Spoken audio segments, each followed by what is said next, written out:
was working through that discount. And it was on both of our parts. From Latane's side, she made a real effort to understand exactly which metrics and which goals we were looking at hitting and why those business objectives were important to us. And I like to think from my side that I was at least open-minded to the various buckets of spend she was looking at essentially across people, programs, and tools. I think Was he, Latane? No, I totally agree. And there's always going to be a gap. You know, we always want to do more, and doing more usually equates to spending money.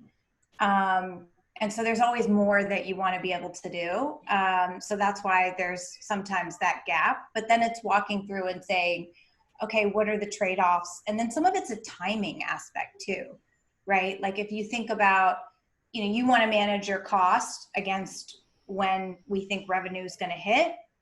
And so understanding like, you know, why we're spending where we are based on, you know, future revenue. And so that took us a while too. And I think that was a really important breakthrough, was being able to work with Rob, as well as, and I talked to you about this, that a gentleman who I worked with before came over to Sixth Sense as well to help us really lock in on our like revenue operating model, which is all the underlying assumptions that we're going to track and measure, and how we think we're going to make money, and how we're going to measure if we're on track to hit where we think we're going to hit or not. Because I think so much of it is just knowing that Rob's watching and I'm watching and Corey's watching and my team's watching. So we're not going to get too far down the road where we can't make a course correction, up or down. You know, I want to add one thing to that, which is there was the first breakthrough, but then the second major breakthrough was actually, it's almost a year ago. It was July of last year, which is we had developed a first half budget for 2019, and we put it in front of the board. We got it approved.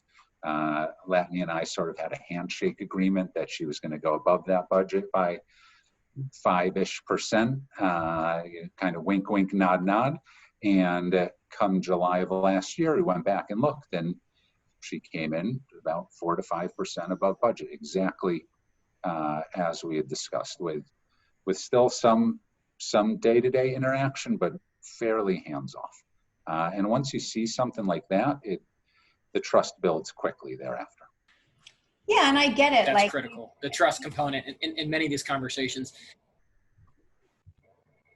No, I mean, I get it. Like especially as you start to scale a team and you hire more and more marketers, like more and more people are spending. So making sure there's a governance model that things tie out to and up to, that we're all holding ourselves accountable is critical. You know, and Latane, you're the second group that I've interviewed in this series that has mentioned that there's someone outside of, you know, pure marketing function or a pure finance function that's kind of bringing these folks together. And this is under your revenue ops team. Did I hear that correct? Is that right? Correct. Yeah. And who does that person report to? And what is their, like, at a high level, their job description? What are they actually doing? Well, we made the hire initially because I could see that Mark was definitely going to get a sales ops hire before I was going to get a marketing ops hire. I saw the writing on the wall. So I was like, Mark, why don't we make it revenue ops? They can help me too. You know, and in any high growth company, you don't just have one job, you have 50, right, Rob? Aren't you like still head of HR? I am still head of HR. The budget for somebody to run HR went to marketing. Make good use of it.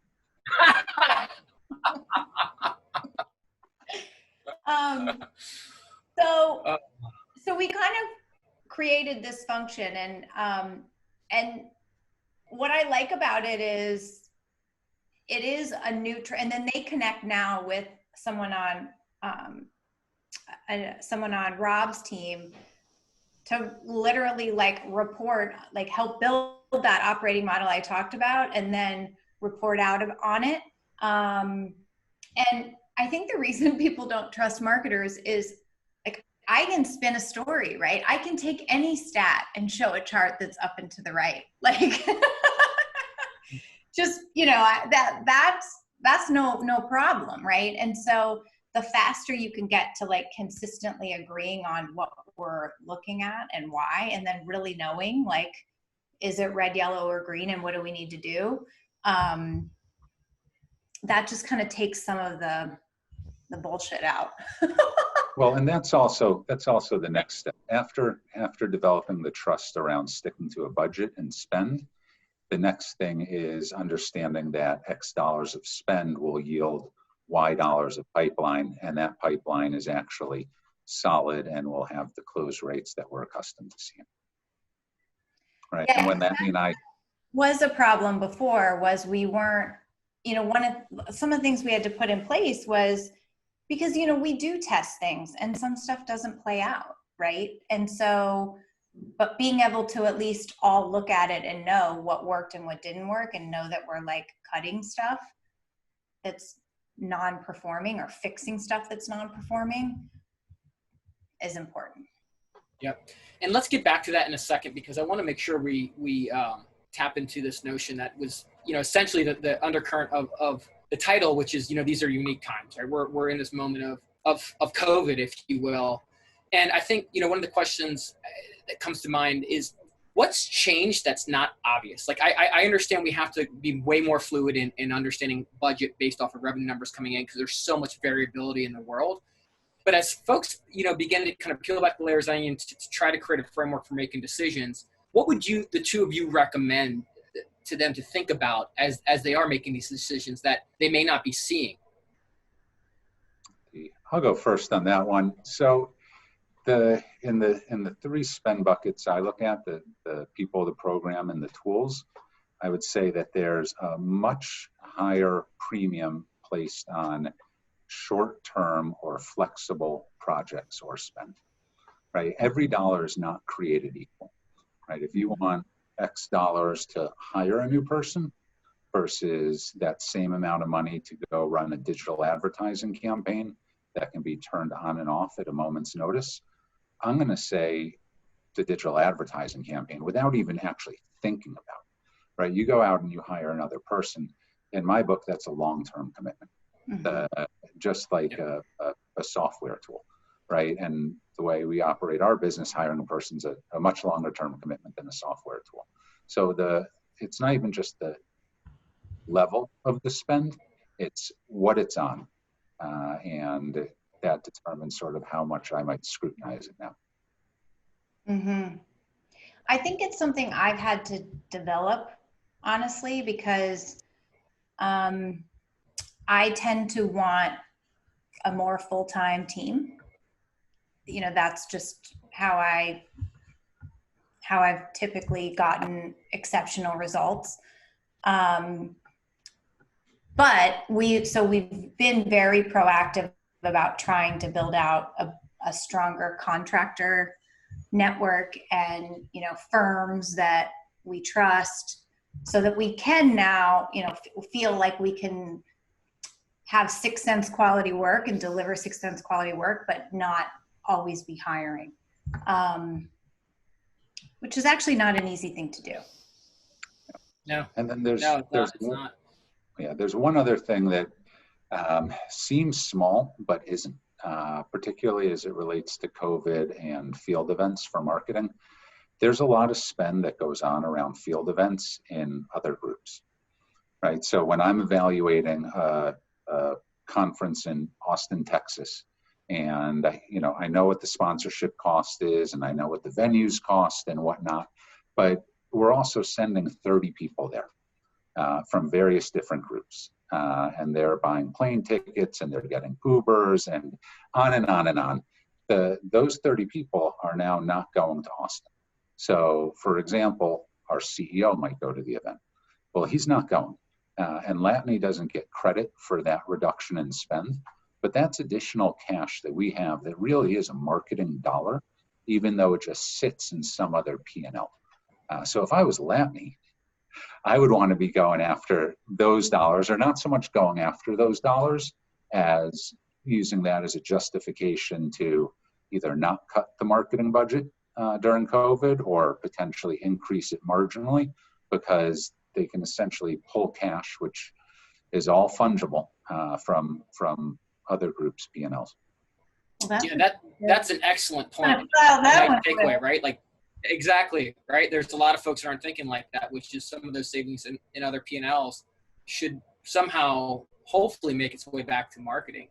And let me ask you this, Latane, and then I think this will punch through to Rob. As you think about those opportunities, right? How do you think about just even the cost of advertising right now? Because, potentially, as a lot of folks are pulling back, I shouldn't even say potentially. As a lot of companies are pulling back, it's a lot less expensive to get in front of that same audience than it was, just a couple of months ago. Are you making the case for that, or are we waiting for a better time?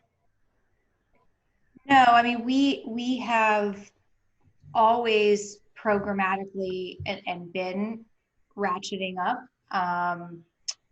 our spend. We're in a pretty unique position because across every advertising platform and every medium, we overlay our 6 Sense scores and audiences. So I know when I spend $1 on LinkedIn or programmatic or Google that it's hitting the right accounts. So then for me, it's really just about looking more at this buying stage, because what we found is that certain mediums work better at different buying stages. So it's looking at where, and that goes back to the operating model, like where we read, where, so I'm actually spending more on like pipe acceleration and in-op accounts than I was before, because we've actually seen a huge uptick in interest, but now it's about accelerating. So I don't know if that helps, but those are some of the things that you think I think about with the various dials that we're tweaking. Yeah, no, that makes a lot of sense. On the display advertising piece, to add to what Latane was saying, we've sort of always gotten more done with less. So for us, relative to other B2B companies, that display advertising budget percentage-wise is likely lower. But what we're looking at now is the COVID hit, and I mean, I did what pretty much every venture and private equity-backed CFO has done, also public company CFOs, which is you pull the handbrake and you just say stop for a second, and then you go back and you relook at everything. And I guess I would broaden this out to just beyond display, because like I said, it's percentage-wise, it's not as great of a expenditure for us as some other things. But to say that display and all the other things we spend on, it's now actually probably past time to come up with a new long-term plan. Because, despite what I said before about not wanting to make commitments, on the other side, you do have to make commitments, because marketing is not a program by program or a quarter by quarter endeavor, right? There has to be a long-term plan. And I think that, you can get away from it for a little bit or put a pause button on adding new elements to that long-term plan. But if you don't get back to it fast, you're gonna end up injuring your business. You might not know it that you've injured your business for 6 to 9 months, but I have enough pattern recognition to know that will eventually happen. And to interpret that, Rob, want to make sure I heard what you said, which is essentially you got to put the brakes on. You have to reassess what's happening. But from there is to make sure that you don't pull back so hard that it's going to negatively impact the future of the business as economic cycles begin to pick back up. You can be too far behind that, and then you're trying to play catch up, and others may have passed you by, or the opportunity has come and gone. Is that a fair? Yes, and what sparked the thought was you're talking about increasing display spend. I mean, you need to lean into something, right? Display is one of the obvious things now because it's purely digital, and you have all this money from all these trade shows you're not going to. But I don't think it's it can be the only lever you're pulling in this sort of new way that we need to market, which I mean, trade shows will come back, but I have a question of whether or not B2B marketing will ever be the same as it was pre-COVID. Well, what a terrific segue, Latane. Like what will it look like? Like, where should we start thinking about our spends? I understand that you're doing some direct mail for a SaaS-based company. That's almost mind-blowing, right? Like that's awesome. Like, where are we going here? Where are you investing? Where are you making these short-term investments? Well, it's interesting because Rob talked about the 3 buckets, right? He talked about digital spend, which is awesome because while it does take a while to ramp up, it is relatively easy to turn on and off, and you see a immediate great impact. The other category that I would think about is like what I would call more infrastructure, and whether that's technology or processes. So we're spending a lot of time, and it's interesting because the shows are so time consuming too. Like he talked about the cost of travel. It's a lot of time. And so this is how we came upon the direct mail example is we took a step back and we were like, okay, what's going on with our cycles?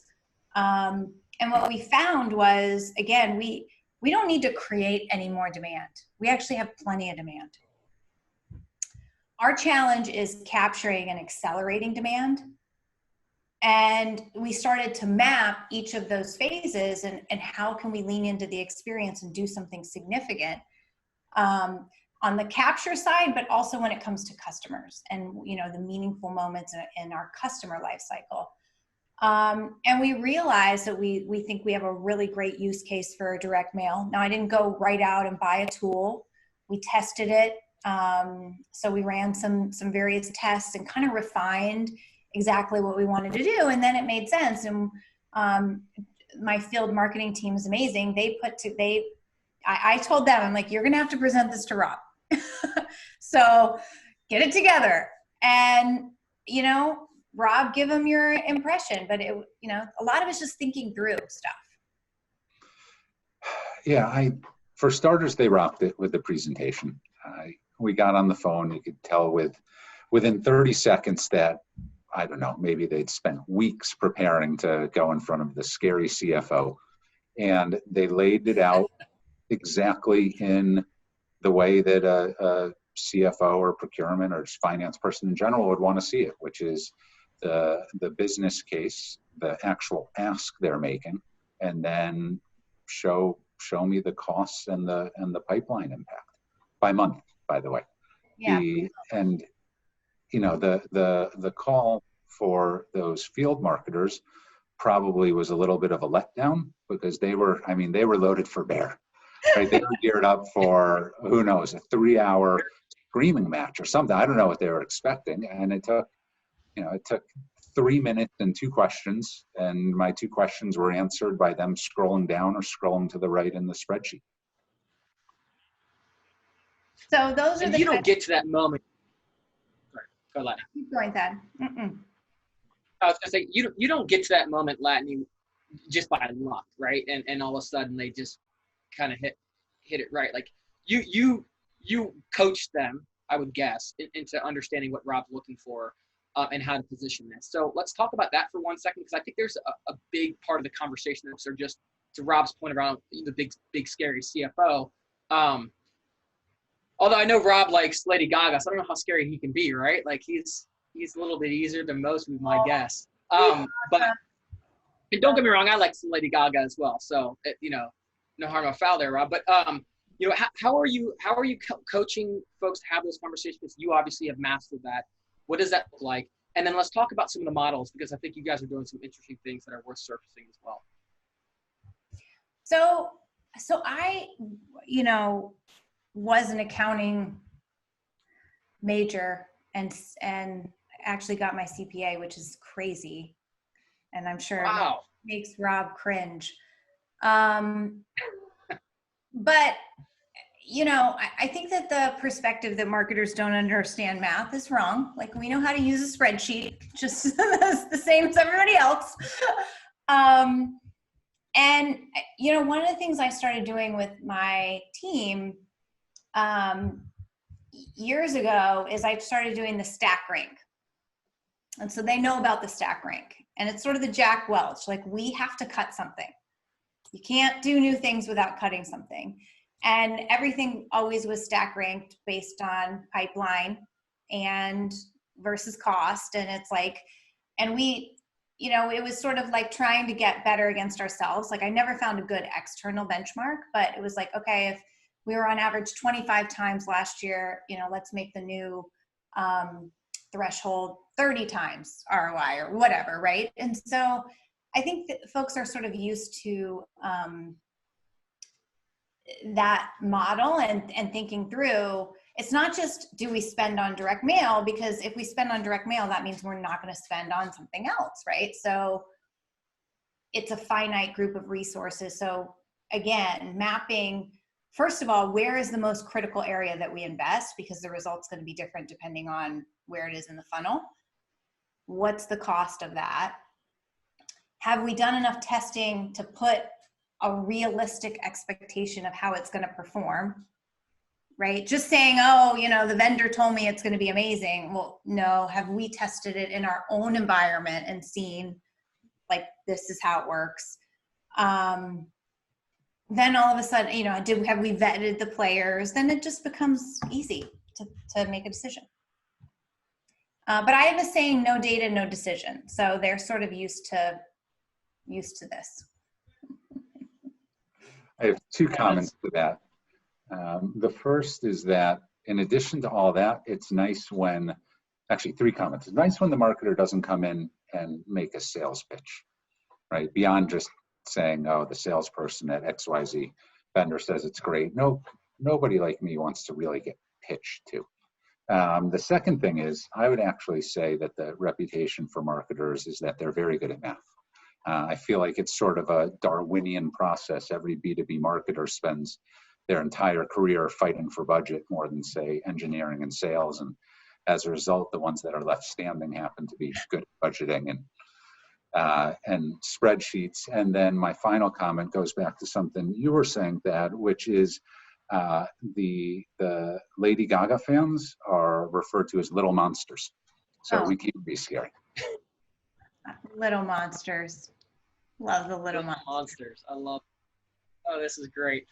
All right, let's talk about COVID for a second, because I know a little bit about the setup for this conversation was kind of being in the moment where, like, you know, your revenue targets kind of pushed aside for a second, budget is kind of frozen. You guys are in daily or weekly conversations. So talk to me about the lens with which you're making decisions in this very short period of time, right? We're looking not too far out. And at what point do you want to do that? And you feel like the volatility in the market is such that you can feel more confident in making those longer term investments and going back to, I don't want to say a new normal, but getting somewhat in a normal pattern.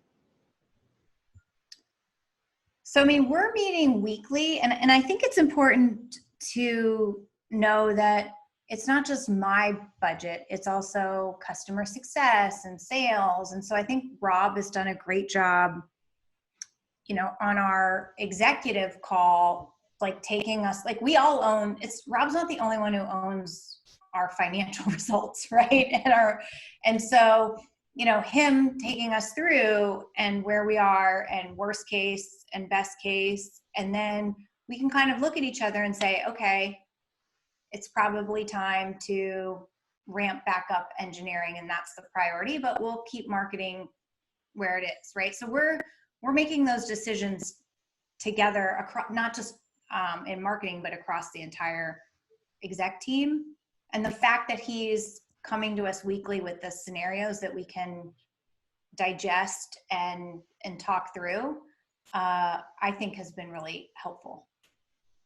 Yeah. And then there's sort of the framework that I look at it through and that we use to coordinate across the different parts of the org, which is, for us, it's what do we need to do to come out of this in an exceptionally strong position? And different companies will have a different framework. One very common framework these days is, what do we have to do to hurt our organization the least? right? I mean, there are companies out there who are making RIFs and there are lots of hard decisions. In our case, it's a little bit different because, I mean, we're still hiring, we're still growing, but we want to optimize for the strongest possible version of 6 cents we can have, call it 6 to 9 months from now. And how do our decisions today impact where we're going to be in 6 or 9 months? The one obvious outcome that we've already mentioned is, well, on the engineering side, in many ways, you sort of can't pull back on engineering hiring, right? You do that and your product roadmap is, I mean, you can't hit your product roadmap. And there's nothing about COVID that says, oh, it's okay to not push out feature requests, right? Our customers are not going to be somehow less demanding, but just because COVID hit. So that's sort of an obvious place where you got to say, okay, we can't starve engineering.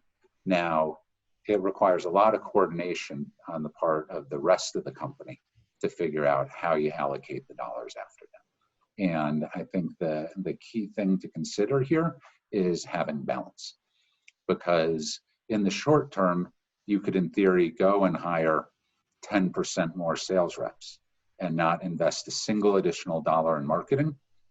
But that model breaks down very, very quickly.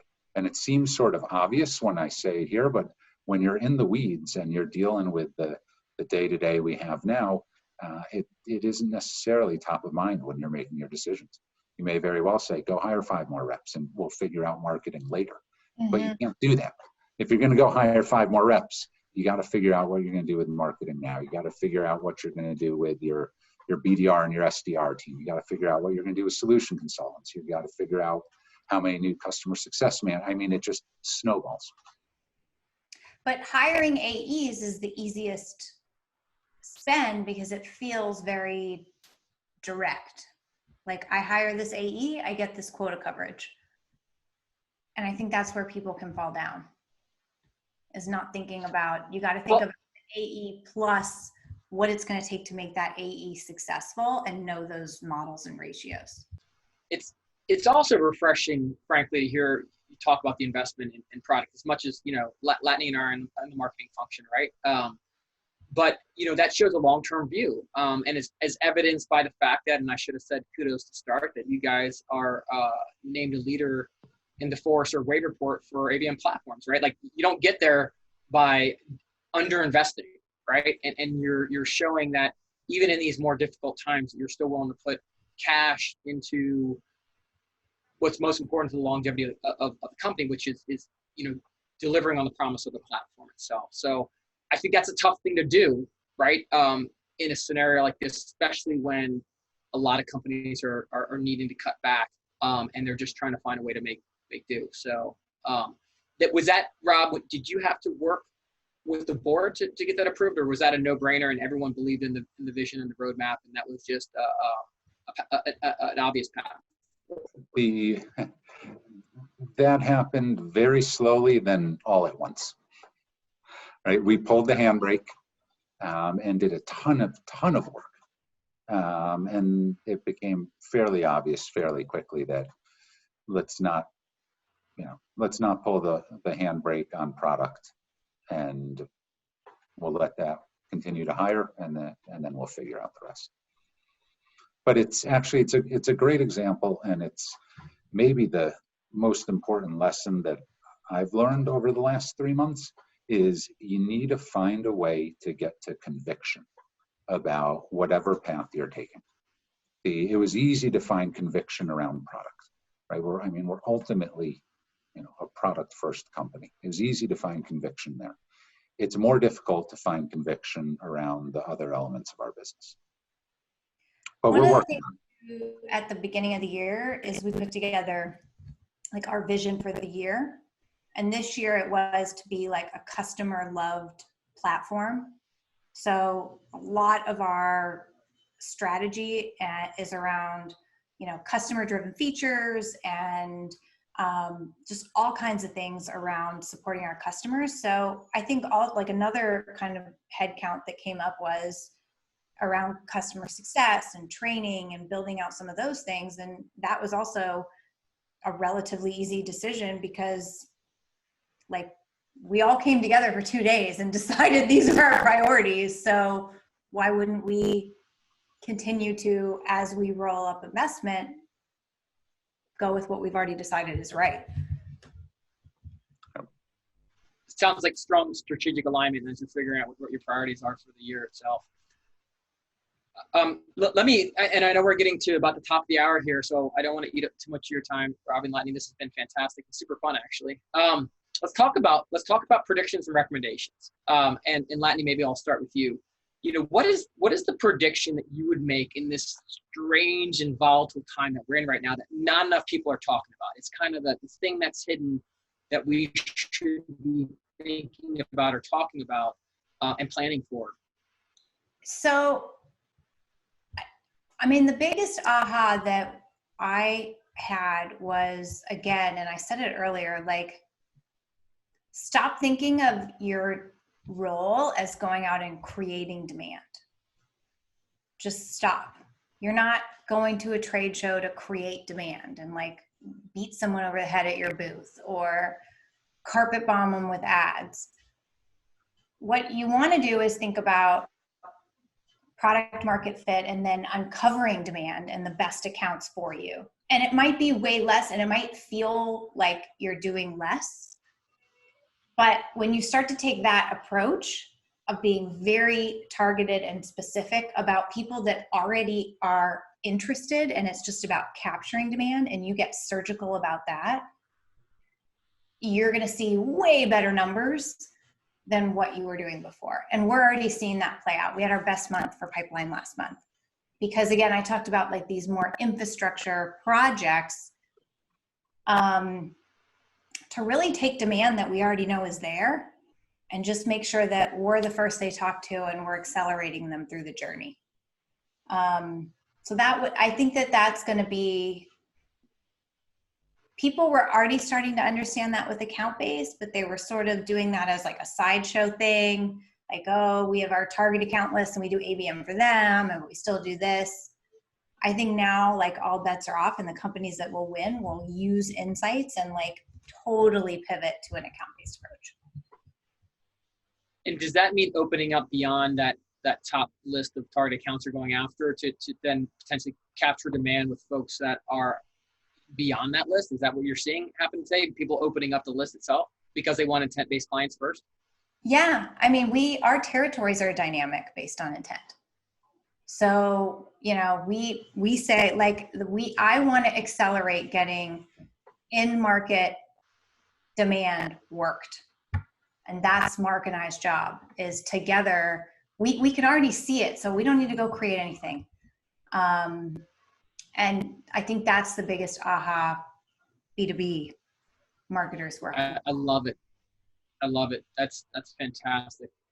And what's last prediction for you, Latane? What's all hype, right? In this COVID moment, people are way over concerned with or way blowing out of proportion. What? Honestly, I think webinars. And I fell into this trap too, where, I mean, we were doing like 10 webinars a week. And then all of a sudden it was like, you get this mindset of they're free and but they're such a shitload of work to do well. Mm-hmm.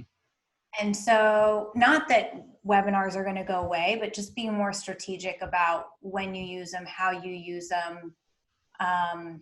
You don't need to spin up a webinar every pause in the conversation, basically. Like what's the purpose? What's it for? So I think that's gonna, and then I think there'll be a fatigue around them. And so new mediums will open up.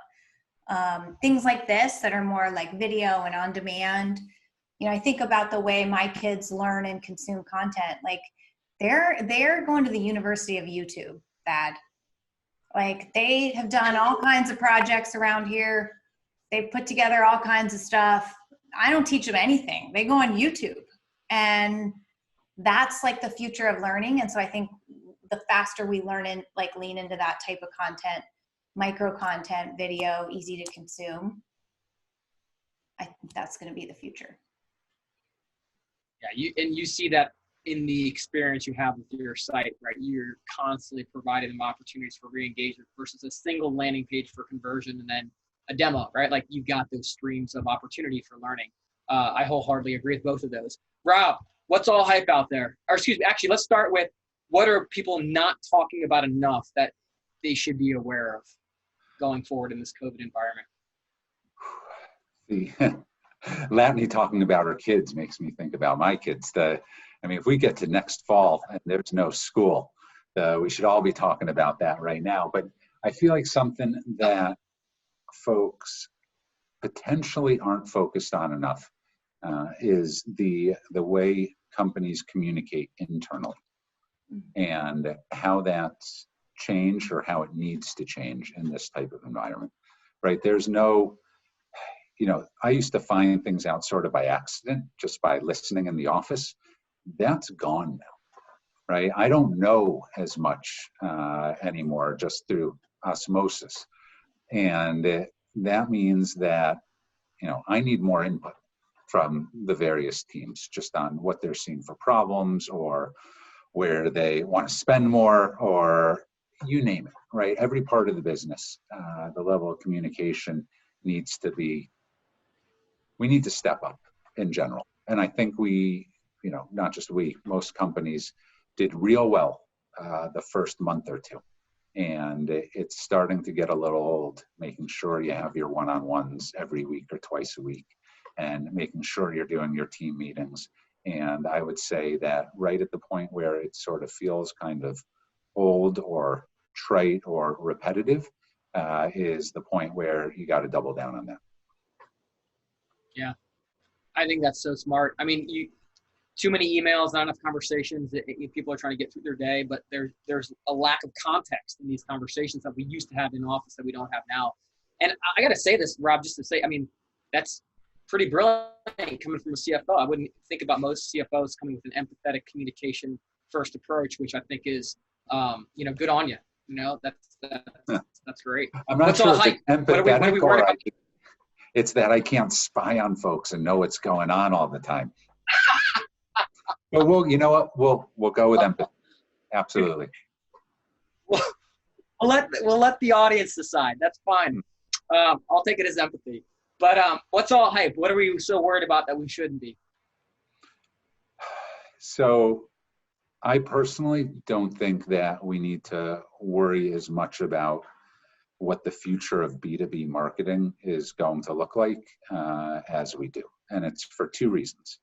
One, I think that a lot of stuff is just going to go back to the way it was.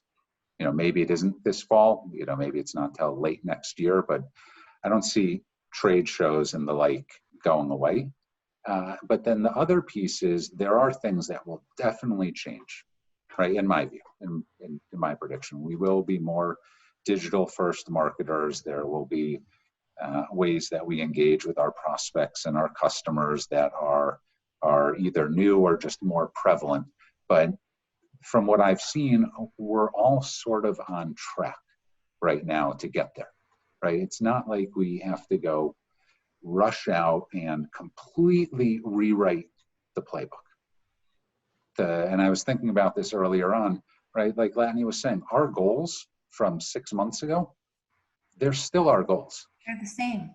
Right? There's so much that just is not going to change because of this. And even though it feels like the world has gone absolutely nuts, it hasn't. And we don't necessarily need to be in a panic to treat it like if we don't change everything we do, we're going to somehow be in a pickle. Yeah, I think getting people back to a semblance of normalcy, right? And that's why I talked a little bit about the rush to the webinar, but I felt like at first when COVID hit, it was like, everything must change, everything must pivot and test, and it's exhausting. I think people are genuinely exhausted. And so that's what I worry about. Because yes, we're doing the one-on-ones, we're doing the team meetings, and then it's like, you don't have time to actually do your work. So, it's finding a semblance of normalcy and balance that I worry about. Yeah, no, I think Those are the things we need to figure out, because we don't know what that is right now. And as we're trying to create some sense of what normal could be, or reduce the concern, like fear, like, because there's a sense of fear out there, I think, whether you're just a mom or a dad, or you're a business, you're in a leadership role within a growing business. We all crave that right now, because we know how to operate in those worlds, right? We know the bookend, we know where it starts, we know where it ends. But in this moment in time, we don't, right? We don't know when if the market's going to head off a cliff and the spending's going to get truncated again, or it's going to slowly open back up and get back to normal. And I think that's something that we're all looking for. Well, look, Latane and Rob, this has been brilliant. This has been super fun. You guys are a dynamic duo. You know what you're doing. Kudos to all the success. I mean, you guys are, taking this whole ABM industry by storm. And I wish you luck, and I thank you for your time. Bye, Thad. Thanks for having us on. All right, Megan. Thank you, Thad.